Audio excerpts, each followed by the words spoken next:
Meus irmãos, vamos abrir a palavra de Deus em Gálatas 5, versículo 22 até o versículo 23.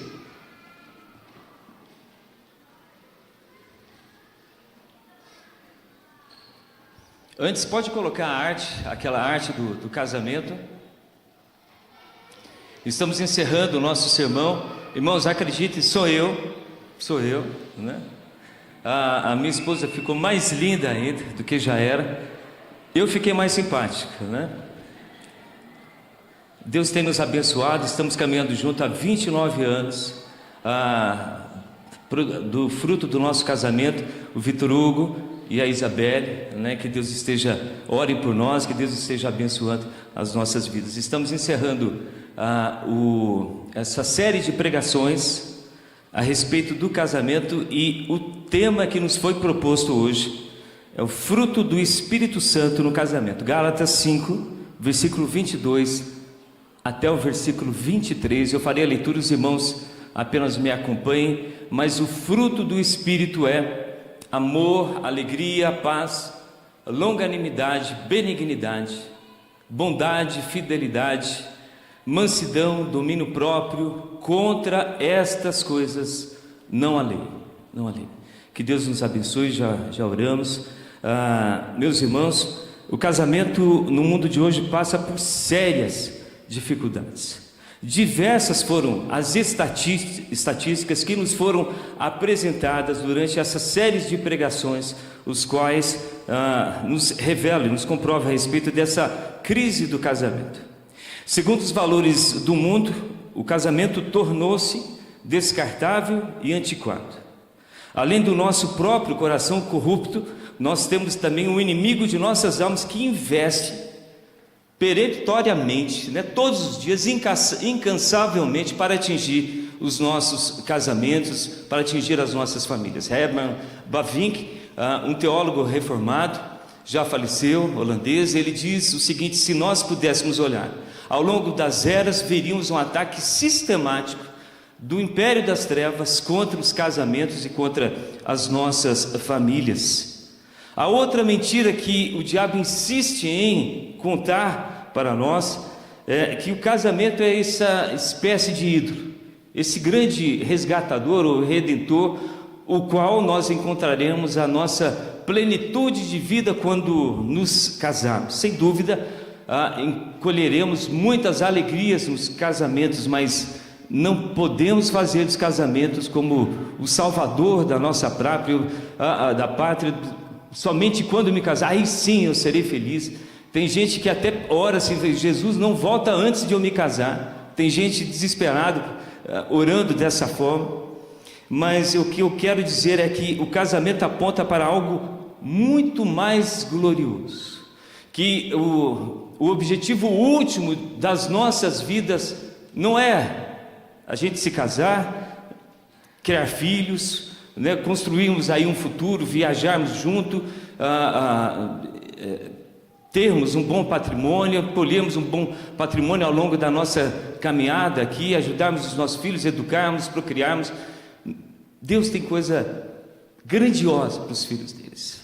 Então nós vamos falar a respeito disso. Deus tem um propósito glorioso para o nosso casamento, um instrumento maravilhoso. Eu quero responder então duas perguntas: o que é o casamento dentro da história redentiva?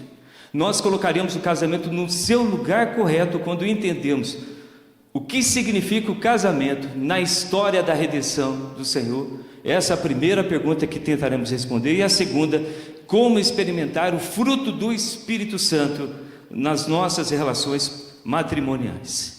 Eu não sei como é que está o teu casamento, eu não sei o nível de confusão, o nível de profundidade de pecado. Eu não sei se você já olha para o teu casamento e fala: não vejo esperança, pastor, não tem solução. O que eu tenho para te afirmar é que tem jeito, que tem solução. Deus pode mudar a história do seu casamento ainda hoje. Nós vamos falar a respeito disso. Então, primeira parte da nossa palavra aqui é entendendo o casamento dentro dessa história redentiva, desse plano redentor do Senhor. Nós precisamos compreender o matrimônio, então, dentro da história do plano da redenção. E quando eu falo plano da redenção, eu estou falando aqui da criação, da queda, da redenção e da consumação. Nós, os filhos de Deus, só podemos compreender todas as coisas, a história da nossa vida, a história da humanidade, quando lemos e interpretamos através da lente da história da redenção. E essa mesma lente nós olharemos e entenderemos o papel do casamento na existência humana, na nossa existência. E eu quero aqui defender a tese que o casamento aponta para algo extraordinário. Não apenas casaremos para usufruirmos da companhia, não apenas para termos filhos, mas tem coisa boa para frente, muita coisa boa, meus irmãos. O Senhor então estabeleceu, quem criou o casamento? O casamento foi obra da sociedade, dos homens? Não. Quem criou o casamento, ele é um presente precioso do Senhor nosso Deus. Ele não nasceu da cultura, não nasceu de ideias filosóficas, não foi um castigo por razão da rebelião, mas no Éden, antes da queda, o Senhor já havia estabelecido o casamento. Deus estabeleceu o casamento como expressão de companheirismo, como meio de procriação, proteção da família, ensino e adoração e encontro com o Criador. Deus se encontrava com os homens, com o homem, com a mulher, com a família, dentro do casamento, dentro da família. Meus irmãos, eu quero que vocês parem por alguns segundos para visualizar isso. Nós não nascemos apenas para nos casar, para termos filhos. Tem um propósito muito mais elevado para a nossa existência. Deus criou, então a gente vai entender isso através da história da redenção. Deus criou o homem à sua imagem para ter comunhão com ele, muito mais do que anjos, do que querubins, do que serafins. Deus escolheu os homens, o homem, a mulher e toda a humanidade. Foi com esse eu vou me relacionar, com esse eu terei intimidade, com esses serão os meus amigos.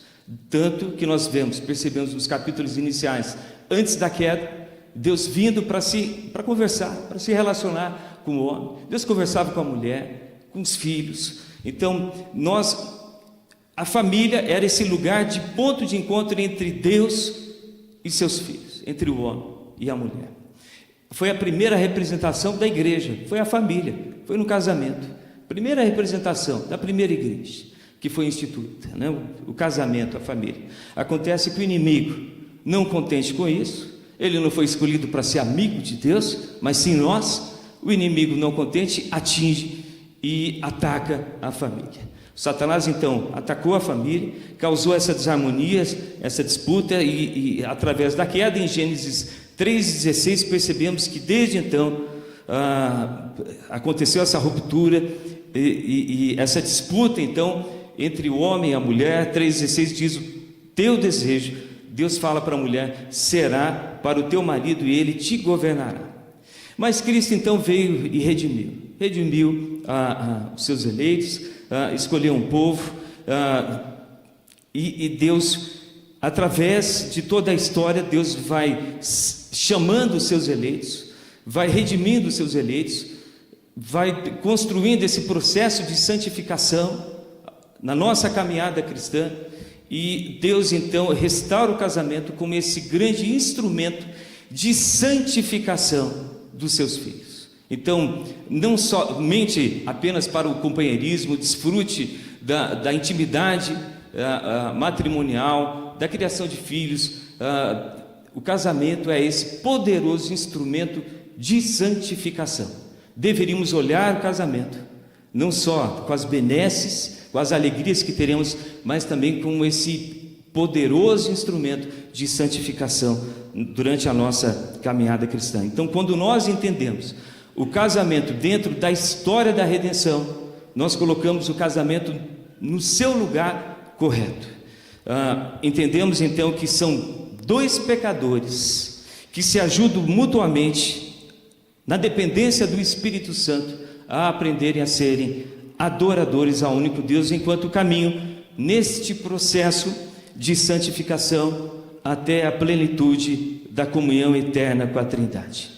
Então nós entendemos o casamento desta moldura, a partir e dentro dessa moldura redentiva. É um instrumento de santificação, onde tem dois pecadores que estão, na medida em que caminham juntos, estão mutuamente aprendendo a serem adoradores e sendo moldados conforme a imagem de Jesus Cristo, até que eles venham a ter esse casamento perfeito com a Santíssima Trindade, com Deus Pai, com Deus Filho e com Deus Espírito Santo.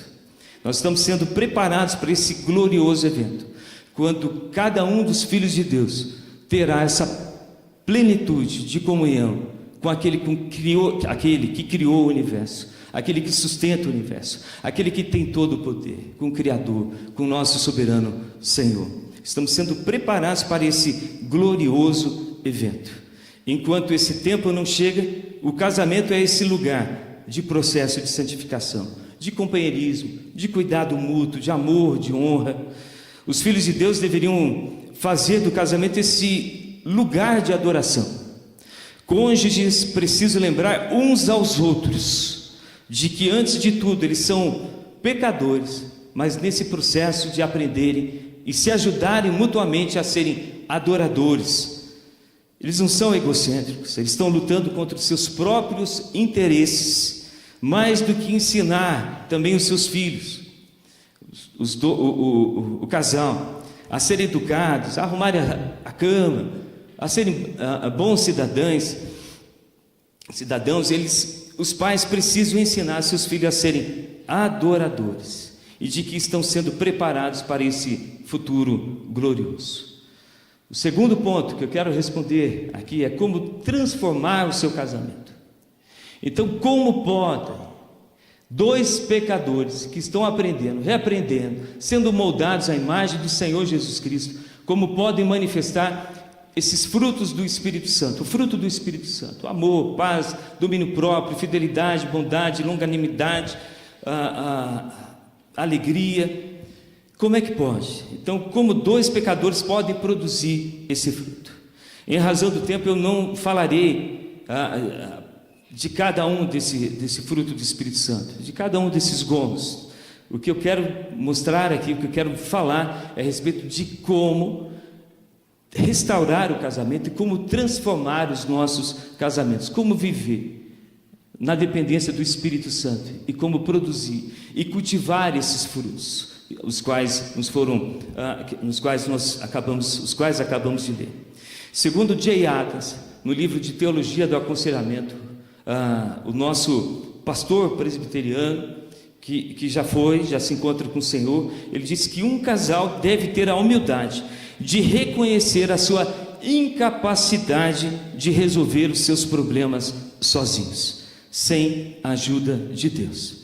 Então, o primeiro passo para nós entendermos a como restaurar o nosso casamento é sabermos que não temos capacidade alguma para restaurar o nosso casamento, para transformar o nosso casamento. Nós dependemos exclusivamente do Senhor. Nunca conseguiremos pelas nossas próprias forças. Poderemos utilizar das técnicas de argumentação, podemos utilizar dos repertórios aí de técnicas de interrogatórios diversos, do FBI, das polícias mais especializadas, de detectação de mentiras. Não conseguiremos transformar os nossos cônjuges com a nossa própria força. Pode utilizar de tudo, meus irmãos, não temos capacidade de transformar o nosso casamento pelas nossas próprias forças. Esse é o primeiro ponto, o qual nós devemos partir. Não há força em nós, não há poder em nós, não há capacidade alguma em nós. Essa é a péssima notícia. Agora a notícia boa, meus irmãos. De tudo que nós, 2 Pedro 1,3, pode colocar, meus irmãos, 2 Pedro, segunda epístola de Pedro, capítulo 1, versículo 3, a boa notícia: visto como pelo seu divino poder nos têm sido doadas todas as coisas que conduzem à vida e à piedade. Pode só aí mesmo. Do que nós precisamos já nos foi doado para termos essa vida de piedade, para termos a piedade necessária para transformarmos o nosso casamento. Já nos foi concedido. Um outro texto que nos dá também a informação de que não estamos sozinhos. em Romanos 8,34. É Cristo Jesus quem morreu, ou antes, quem ressuscitou, o qual está à direita de Deus e também intercede por nós. Meus irmãos, Jesus Cristo está nesse exato momento intercedendo pelos nossos casamentos.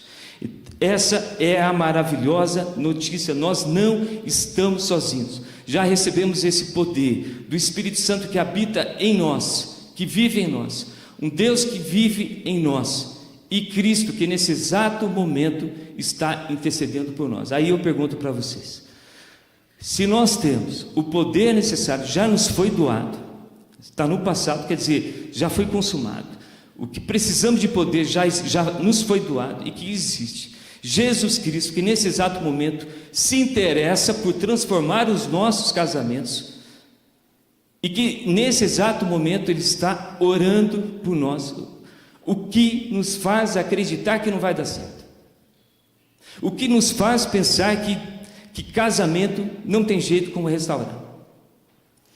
Você pode até falar: pastor, é que você não conhece o meu marido, é que você não conhece o meu casamento, o nível que está. Eu não sei de fato, mas o que eu posso dizer é que nesse exato momento Jesus Cristo, aquele que tem todo o poder, está orando pelo seu casamento e que deseja transformar o seu casamento. Existe alguma chance de não dar certo, meus irmãos? Existe? Nenhuma. Chance zero. A chance é zero. Jesus Cristo, imagine a cena, Jesus Cristo está lá, fala: pai, olha o Nabarrete, que menino difícil, que menino orgulhoso, que coração endurecido, vão amolecer esse coração, aperta aquele parafuso que você sabe como apertar, afrouxa isso aqui, precisa tirar uma ferrugem, dá uma lixadinha ali, vamos transformar esse menino. Jesus Cristo está orando por cada um de nós. A chance é 100% de dar certo, desde que a gente cumpra os passos que a palavra nos informa, e desde que a gente declare que não temos capacidade alguma, não há poder nenhum em nós. Então, meus amados, sem Cristo e sem o Espírito Santo é impossível transformar o casamento, mas com eles, com Jesus, com o Espírito Santo, a possibilidade é 100% de dar certo. Não é pelas nossas forças, não é pelos nossos controles, pelas manipulações, é pela força do Espírito Santo, é por Jesus Cristo. Então, passos para um casamento cheios do fruto do Espírito Santo, eu quero citar aqui 3 passos. O primeiro passo: declare a sua esperança em Cristo. Meus irmãos, não é pela nossa força, então declare essa esperança no Senhor Jesus Cristo. Não viva o seu casamento como se essa esperança tivesse vindo das suas próprias forças. É somente nele, é somente em Cristo. Eu não sei como está a situação do teu casamento, mas a esperança não está em você, está em Jesus Cristo. Cristo é maior do que o seu problema, Cristo é maior do que a confusão que possivelmente o teu casamento se encontra. Então, declare essa esperança em Jesus Cristo. Cristo deseja transformar o seu casamento.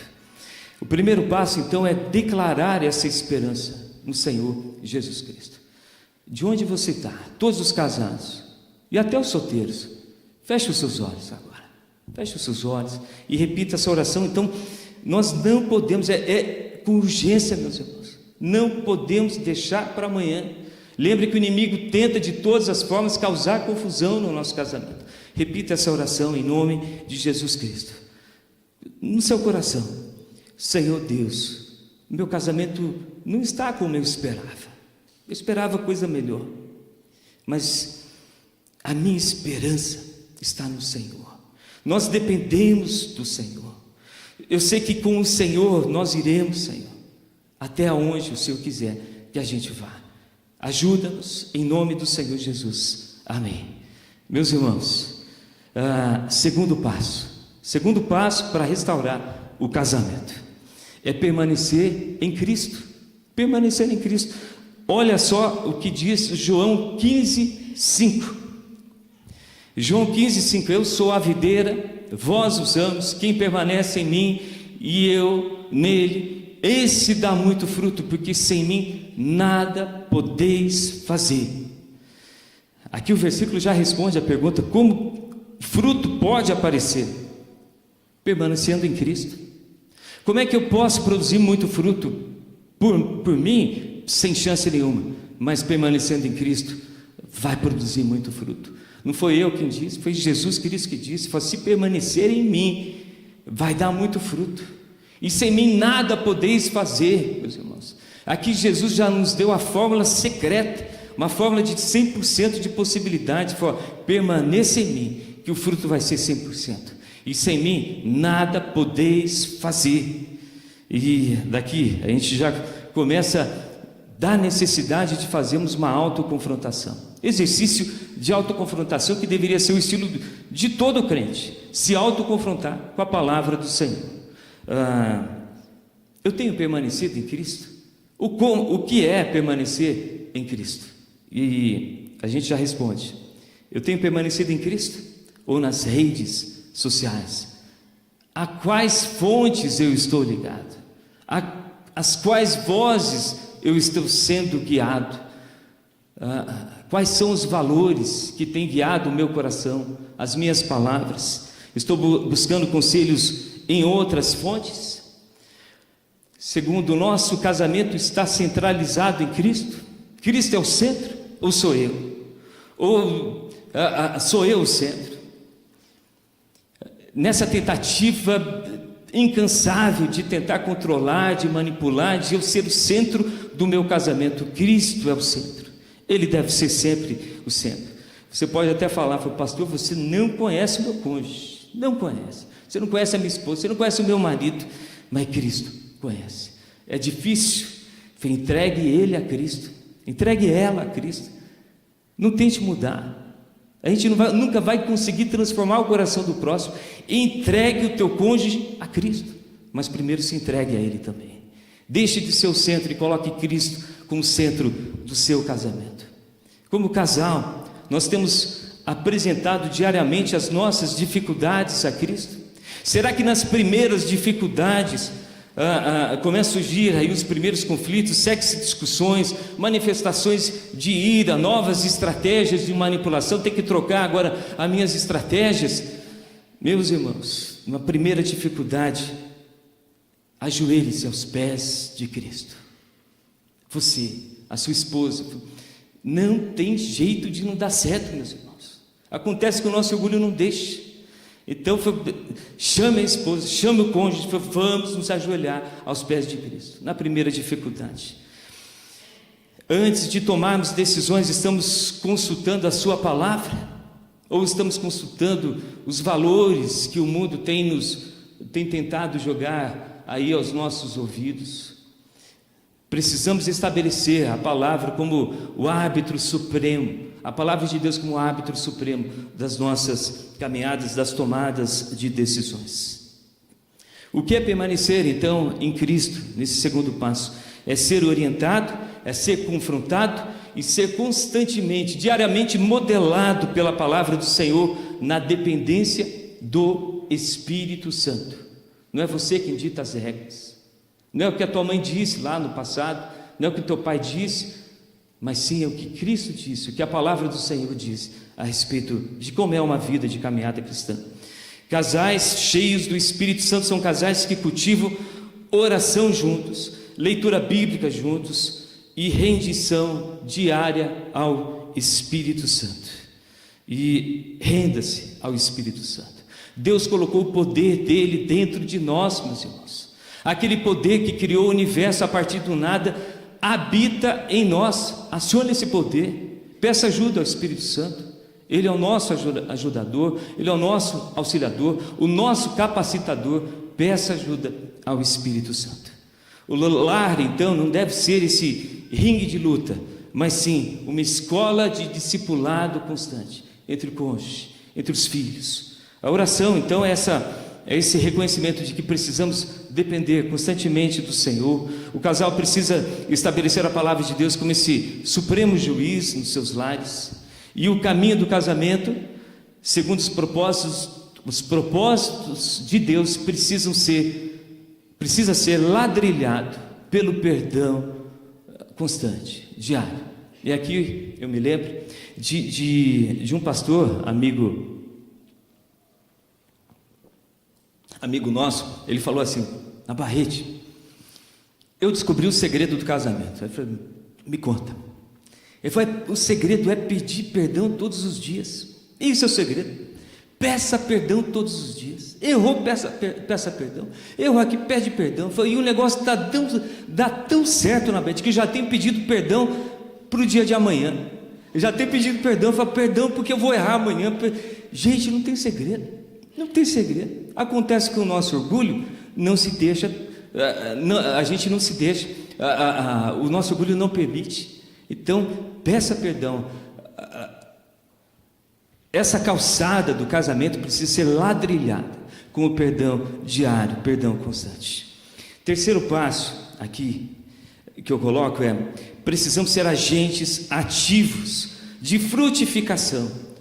Agentes ativos de frutificação. Saber que esse fruto não acontece do dia, não é um drive que você coloca dentro de você, despeja aqui amor, despeja domínio próprio, aí de uma pessoa que não tem domínio nenhum, coloca o drive para domínio, descarrega 100% de domínio próprio, 100% de fidelidade, 100% de bondade. Não é assim, meus irmãos. É crescimento constante, é cultivo desse fruto diário. J. Adams fala que a gente não precisa apenas tirar a obra da carne, mas substituir a obra da carne pelo fruto do Espírito Santo. E esse fruto do Espírito Santo é diário, é cultivando, é adubando, é regando, é diariamente, se anulando diariamente, colocando Cristo, firmando em Cristo, declarando todos os dias: Senhor, não depende de mim, porque se depender de mim vai dar errado, depende do Senhor, eu preciso do Senhor, eu preciso da tua ajuda. Se firmando em Cristo. Eu falei: sem mim nada podeis fazer. Jesus já deu a fórmula. Então foi: Senhor, se com o Senhor não consigo nada, então eu vou ficar agarrado no Senhor. Agarre em Cristo, meus irmãos, não tem chance de dar errado. Ladrilha essa calçada com perdão diário, e isso exige essa responsabilidade nossa de sermos esses agentes ativos na frutificação, responsáveis na frutificação. Depende sim do Espírito Santo, mas tem a nossa parte de adubar, de regar e de não desistir. Os conflitos são inevitáveis, mas podem ser transformados em lugares de aprendizagem. É necessário cuidado responsável por parte, ação ativa, não passiva. E eu quero concluir, meus irmãos, lembrando aqui que o casamento nasceu do coração de Deus, não é obra da sociedade. Ele foi ferido sim pela queda, mas dentro dessa moldura do plano redentor, nós colocamos o casamento no seu lugar correto. Ele não é ídolo, ele não tem esse efeito de resgatar e de redimir, esse efeito redentor, mas também foi transformado nesse poderoso instrumento de santificação. E os 3 passos aqui: declare a sua esperança em Jesus Cristo, permaneça firme em Jesus Cristo e sejam intencionais, agentes ativos, responsáveis. E aqui eu termino, meus irmãos, dizendo assim: não desista do seu casamento, não desista, porque não depende de você. Coloque o seu casamento todos os dias, hoje mesmo, aos pés do Senhor Jesus Cristo. Não importa a confusão e a bagunça que está, Deus pode transformar o seu casamento ainda hoje, meus irmãos. Não se apoie em suas próprias forças, mas na dependência do Espírito Santo. E eu encerro lembrando de uma história. Uns tempos desses, um senhor me procura, 40 anos de casado, e disse estar com problemas no casamento, e a gente se senta para conversar, e eu pergunto para ele: o que está acontecendo? Ele falou: não, com a gente nenhum problema, pastor, eu e a minha esposa estamos muito bem, o problema são os meus pais. Eles estão com 70 anos de casados. Meu pai está com 90 anos, minha mãe com 88 anos de idade. E hoje de manhã eles chegaram a uma conclusão: que são incompatíveis no relacionamento. E que por mais uma vez eles falaram assim: vamos desistir do nosso casamento. Meus irmãos, o casamento não vai ser perfeito nessa vida, mas na dependência do Espírito Santo, o casamento nós podemos iniciar hoje, uma tentativa na dependência do Espírito Santo, e amanhã o casamento ser melhor do que já foi ontem, do que já foi no início do nosso casamento, na dependência do Espírito Santo. Confia nele, ele está orando por nós. Que Deus nos abençoe, que Deus nos guarde, que Deus nos acompanhe.